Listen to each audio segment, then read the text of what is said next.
ऊपर समीकरण में कह रहा है 3x + 2y = 0, समीकरण 1 2x + y = -1, समीकरण 2।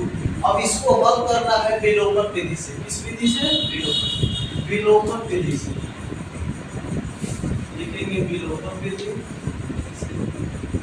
इसके नाम से बात क्लियर हो जाता है। विलोपन मतलब विलवा देना।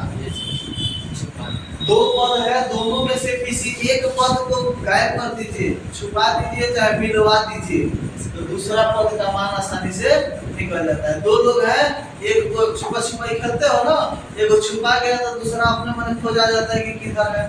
उसी तरह इसमें भी एक को छुपा देना है तो दूसरा अपने मन आ जाएगा कि उसका मान कितना है। तो सबसे पहले विलोपन विधि हल करने के लिए हमको करना क्या पड़ता है कि हमको ये देखना पड़ता है कि इसमें किसी एक का गुणांक बराबर है। या तो x वाले का गुणांक बराबर करते हैं या तो y वाले का गुणांक बराबर करते हैं। उसके बाद से हम क्या करते हैं, इसको हम जोड़ते या घटाते हैं। हम देख रहे हैं कि इसमें समीकरण 1 में y का गुणांक 2 है और इसमें y का गुणांक 1 है, x का गुणांक 3 है और x का गुणांक 2 है। यानी किसी का गुणांक बराबर नहीं है, किसी एक का गुणांक बराबर करेंगे। हम क्या कर रहे हैं कि इसमें y का गुणांक बराबर करना है, ठीक ना।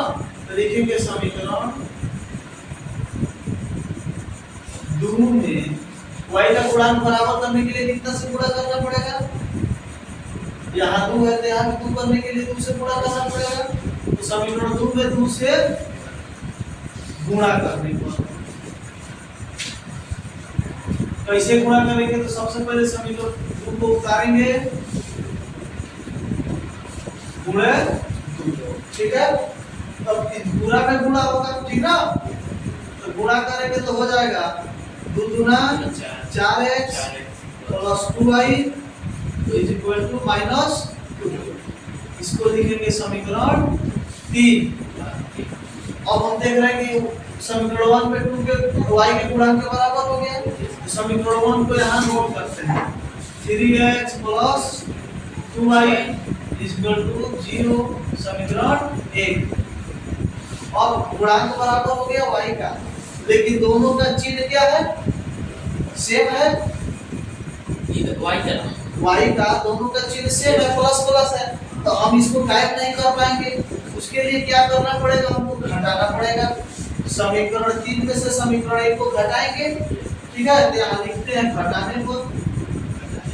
अगर चिन्ह विपरीत होता, ये चिन्ह प्लस माइनस होता तो जोड़ते, अगर चिन्ह माइनस माइनस है तो भी घटाएंगे, अब चिन्ह प्लस प्लस है तो भी घटाएंगे, इसलिए तो उस समय चिन्ह चेंज होता है। तो जब घटाएंगे तो यह क्या होगा? माइनस, यह भी माइनस, यह भी माइनस। तो यहाँ माइनस होगा 4 में से 3, तो x एक गुणांक लिखते नहीं है।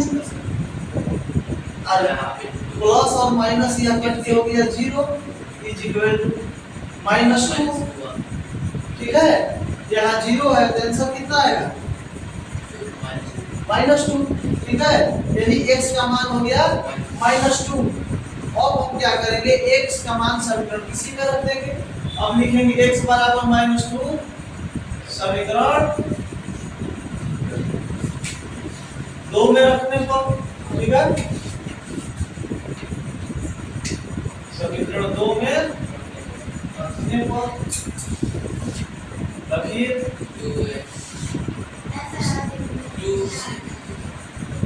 समीकरण 3 में कभी नहीं रखेंगे, इसलिए इसको हम बनाए हुए हैं। 1 और 2 में ही किसी में रखेंगे। तो 2 में रखना है तो 2 का गुणे ऋण 2 y बराबर ऋण 1, ठीक है। -4 2 दूना 4 2 का 4 plus y = -1, y = -1 plus 4, y = 3, ठीक है। y का मान हो गया 3 और x का मान हो गया -2। आंसर इसको भी जैसे इसके पूर्व वाले में हमने सत्यापन करने को बोला। समीकरण 1 में 3 और 2 का मान रख के देख लेंगे, अगर बराबर हो जाएगा तो सत्यापित है, ठीक है। क्लियर हो गया? इस तरह से विलोपन विधि को हल करते हैं। यानी किसी एक पद को, चाहे x वाले को विलोप कर दीजिए, चाहे y वाले को, किसी एक पद को गायब कर दीजिए, दूसरे पद का मान निकल जाएगा और उससे हम पूरा उस मान को रख करके समीकरण में उसके दूसरे वाले चर राशि का मान निकाल सकते हैं। क्लियर हो जाएगा, कोई दिक्कत? बहुत बढ़िया।